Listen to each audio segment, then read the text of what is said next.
নমস্কাৰ ADRE prelims এক্সামৰ যিহেতু ডেটসমূহ ঘোষণা কৰা হৈছে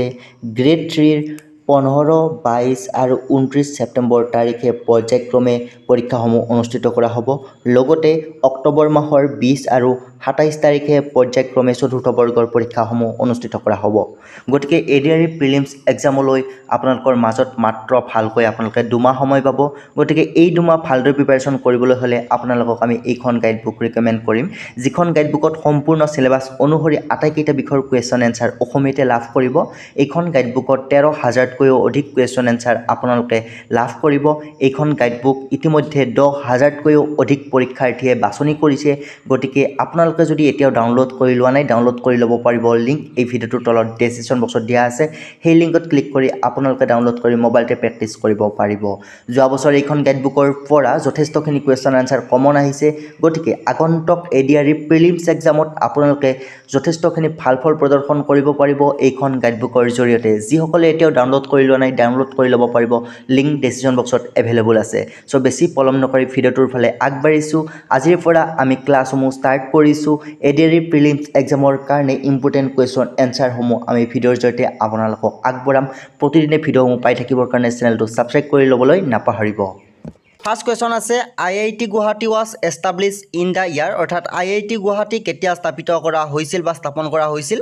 অপশ্যনসমূহ দিয়া আছে আপোনালোকে নিশ্চয় দেখা পাইছে আপোনালোক যিসমূহ কুৱেশ্যনৰ এনচাৰসমূহ জানে আপোনালোকে আমাক কমেণ্ট বক্সত কমেণ্ট কৰি যাব তেতিয়া আপোনালোকৰ এটা ৰিভিজন হৈ যাব চ' ইয়াৰে কাৰেক্ট এনচাৰ অপশ্যন বি 1994 1994 চনত গুৱাহাটী আইআইটি স্থাপন কৰা হৈছিল নেক্সট কুৱেশ্যন দিয়া আছে which of the following constituency of Assam legislative assembly reserve for চিজিল ট্ৰাইব অৰ্থাৎ অসম বিধানসভাৰ নিম্নলিখিত কোনটো সমষ্টি অনুসূচিত জনজাতিৰ বাবে সংৰক্ষিত বহুত গুৰুত্বপূৰ্ণ কুৱেশ্যন হয় ইয়াত 4টা সমষ্টি দিয়া আছে এই 4টা সমষ্টিৰ কোনটো সমষ্টিত অনুসূচিত জনজাতিৰ কাৰণে সংৰক্ষিত থাকে চ' কমেণ্ট বক্সত কমেণ্ট কৰক কাৰেক্ট এনচাৰ চ' ইয়াৰ correct answer option A Majuli সমষ্টি অনুসূচিত জনজাতিৰ কাৰণে বিধানসভাত সংৰক্ষিত থাকে চ' মনত ৰাখিব বহুত গুৰুত্বপূৰ্ণ হয় নেক্সট কুৱেশ্যন দিয়া আছে in which city the first CNG station of Assam is inaugurated অৰ্থাৎ কোনখন চহৰত অসমৰ প্ৰথম CNG ষ্টেচনটো স্থাপন কৰা হৈছিল বা অপ্ৰত্যাশিত ইয়াৰে কাৰেক্ট এনচাৰ অপশ্যন ডি যোৰহাটত প্ৰথমবাৰৰ বাবে CNG ষ্টেচন স্থাপন কৰা হৈছিল চ' নেক্সট কুৱেশ্যন দিয়া আছে the Deodhani dance is associated with the worship of which goddess অৰ্থাৎ দেওধনী নৃত্য কোন দেৱীৰ উপাসনাৰ সৈতে সম্পৰ্কিত চ' অপশ্যন 4টা দিয়া আছে ইয়াৰ পৰা কাৰেক্ট এনচাৰটো কমেণ্ট কৰক ইয়াৰে কাৰেক্ট এনচাৰ হৈছে অপশ্যন এ মনসা অৰ্থাৎ মনসাৰ সৈতে দেওধনী নৃত্যটো সম্পৰ্কিত হয় নেক্সট কুৱেশ্যন দিয়া আছে who establish the Koch dynasty Koch ৰাজবংশ কোনে প্ৰতিষ্ঠা কৰিছিল অপশ্যন 4টা চাই লওক আৰু কাৰেক্ট এনচাৰটো জলদি কমেণ্ট কৰক যিহেতু ভিডিঅ'টো প্ৰিমিয়াৰ হৈছে আপোনালোকৰ ৰিভিজন এটা হৈ যাব আপোনালোকৰ প্ৰত্যেকটো কুৱেশ্যনৰ এনচাৰটো ফুল হওক শুদ্ধ হওক যিটো আপোনালোকে ভাবে কমেণ্ট কৰক তাৰপিছত কাৰেক্ট এনচাৰটো চাওক তেতিয়া আপোনালোকৰ ফুল্লি ৰিভিজন হৈ যাব আৰু মনত থাকিব চ' কাৰেক্ট এনচাৰ হৈছে অপশ্যন বি বিশ্ব সিংহাই কোচ ৰাজবংশ প্ৰতিষ্ঠা কৰিছিল নেক্সট কুৱেশ্যন দিয়া আছে Hima Das is also' known as by the nickname of অৰ্থাৎ হিমা দাসৰ আন এটা নাম নিকনেম কি অপশ্যন 4টা চাই লওক কাৰেক্ট এনচাৰ কমেণ্ট কৰক জলদি চ' ইয়াৰ correct answer option B Hima দাসক দিহিং এক্সপ্ৰেছ বুলি জনা যায় অৰ্থাৎ হিমা দাসৰ এটা নিকনেম হৈছে দিহিং এক্সপ্ৰেছ নহয় থিং এক্সপ্ৰেছ বুলি জনা যায় হিমা দাসক correct answer option B next question দিয়া আছে in Assamese calendar which month have 32 days অৰ্থাৎ অসমীয়া কোনটো মাহত 32 দিন থাকে অসমীয়া বৰ্ষৰ অপশ্যন 4টা চাই লওক আৰু কাৰেক্ট এনচাৰ কমেণ্ট কৰক চ' অপশ্যনসমূহৰ পৰা কাৰেক্ট এনচাৰ হৈছে অপশ্যন চি অৰ্থাৎ আহাৰ মাহটোত 32টা দিন থাকে অসমীয়া আহাৰ মাহটোত 32টা দিন থাকে মনত ৰাখিব চ' নেক্সট কুৱেশ্যন দিয়া আছে the ancient Mahabhairav temple is located in which city প্ৰাচীন মহাভৈৰৱ মন্দিৰ কোনখন চহৰত অৱস্থিত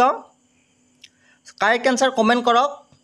চ' অপশ্যনসমূহৰ পৰা correct answer option B Tezpur so' আপোনালোকে যদি আমাৰ কুৱেশ্যন এনচাৰসমূহ ভিডিঅ'সমূহ চাই ভাল পাইছে নিশ্চয় লাইক এটা কৰি দিব আপোনালোকৰ এটা লাইকে আমাক আন এটা ভিডিঅ' প্ৰস্তুত কৰাত সহায় কৰে লগতে আপোনালোকে যদি PDF-খন ডাউনলোড কৰি ল'ব খোজে PDF ডাউনলোড লিংক ডিছক্ৰিপশ্যন বক্সত দিয়া আছে য'ত আপোনালোকে মিনিমাম 7,000 কুৱেশ্যন এনচাৰ লাভ কৰিব চ' নেক্সট কুৱেশ্যন দিয়া আছে in which year cotton college was establish কোন বছৰত কটন মহাবিদ্যালয় প্ৰতিষ্ঠা কৰা হৈছিল বৰ্তমান কটন ইউনিভাৰ্চিটি কিন্তু প্ৰথমবাৰৰ বাবে যেটো কটন মহাবিদ্যালয় আছিল কেতিয়া স্থাপন কৰা হৈছিল কটন মহাবিদ্যালয় কাৰেক্ট আনসাৰ ইয়াৰে অপশন বি হ'ব 1901 চনত কটন কলেজ স্থাপন কৰা হৈছিল আৰু গুৱাহাটী বিশ্ববিদ্যালয় কেতিয়া স্থাপন কৰা হৈছিল গুৱাহাটী বিশ্ববিদ্যালয় 1948 চনত স্থাপন কৰা হৈছিল অৰ্থাৎ ভাৰত স্বাধীন হোৱাৰ এবছৰ পিছত গুৱাহাটী বিশ্ববিদ্যালয় স্থাপন কৰা হৈছিল মনত ৰাখিব তেনেদৰে আপোনালোকৰ মনত ৰখাত সহায় হ'ব সো নেক্সট কোৱেশ্চন দিয়া আছে How many maximum members are elected from Assam for Rajya Sabha অৰ্থাৎ ৰাজ্য সভাৰ বাবে অসমৰ পৰা সৰ্বাধিক কিমানজন সদস্য নিৰ্বাচিত হৈছে বা নিৰ্বাচিত হয় সো ইয়াৰ কাৰেক্ট আনসাৰ অপশন বি হয় 7খন বা 7জন সদস্য আপোনাৰ নিৰ্বাচিত হয় ৰাজ্য সভাৰ বাবে অসমৰ পৰা নেক্সট কোৱেশ্চন দিয়া আছে Which politician is also known as Iron Man of Assam কোনজন ৰাজনীতিবিদক অসমৰ লৌহ পুৰুষ বুলি জনা যায় ইম্পৰ্টেন্ট কোৱেশ্চন এনেকুৱা ধৰণৰ কোৱেশ্চন আপোনালোকৰ প্ৰায় আহি থাকে কম্পিটিটিভ এক্সাম বিলাকত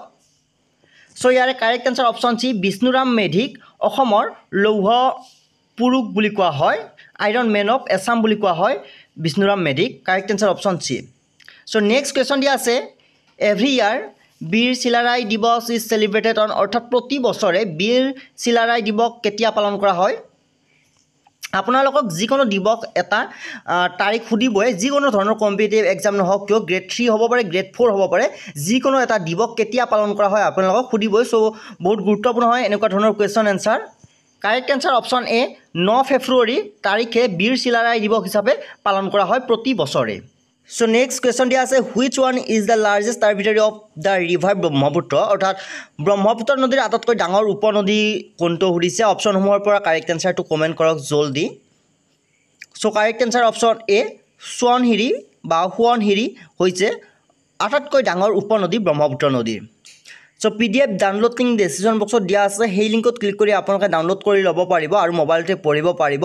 আটাইকেইটা বিষয়ৰ কোৱেশ্চন আনসাৰসমূহ মোবাইলতে পঢ়িব পাৰিব সো নেক্সট কোৱেশ্চন দিয়া আছে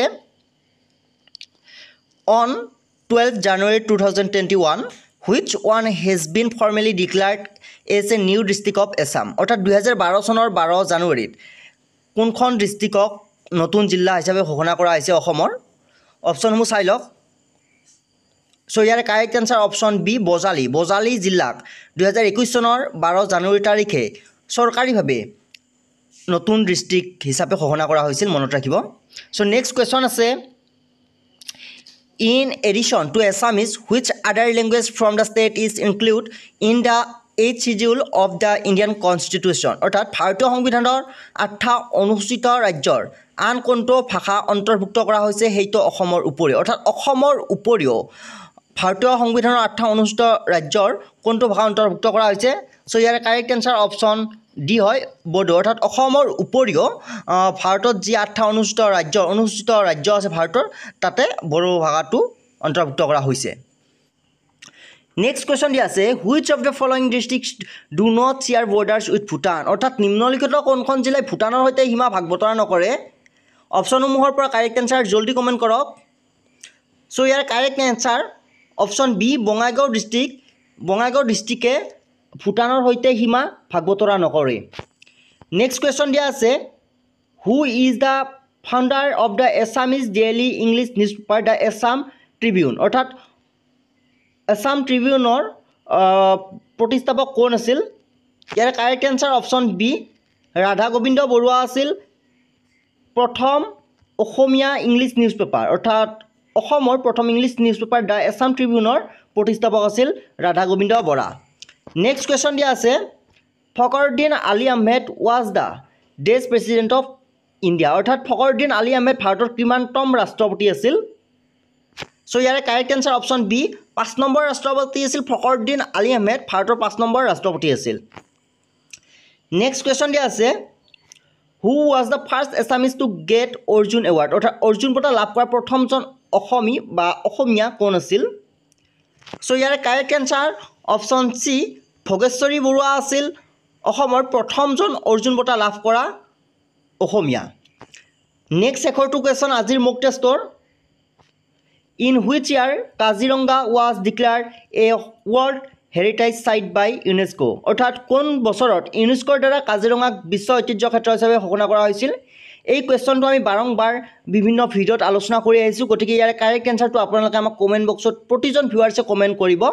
লগতে আপোনালোকে আগলৈ মোক টেষ্টসমূহ পাই থাকিবৰ কাৰণে আমাৰ চেনেলটো ছাবস্ক্ৰাইব কৰক আৰু জলদি আপোনালোকে আমাক 50K ছাবস্ক্ৰাইবাৰ কৰি দিয়ক মাত্ৰ কেইটামান ছাবস্ক্ৰাইবাৰ বাকী আছে লগতে আপোনালোকে ভিডিঅ'সমূহ চাই কেনে পাইছে জনাবলৈ নাপাহৰিব আনহাতে PDF ফাইল ডাউনলোড কৰিবৰ কাৰণে ডেছক্ৰিপশ্যন বক্সত লিংক দিয়া আছে সেই লিংকত ক্লিক কৰি আপোনালোকে ডাউনলোড কৰি ল'ব পাৰিব ধন্যবাদ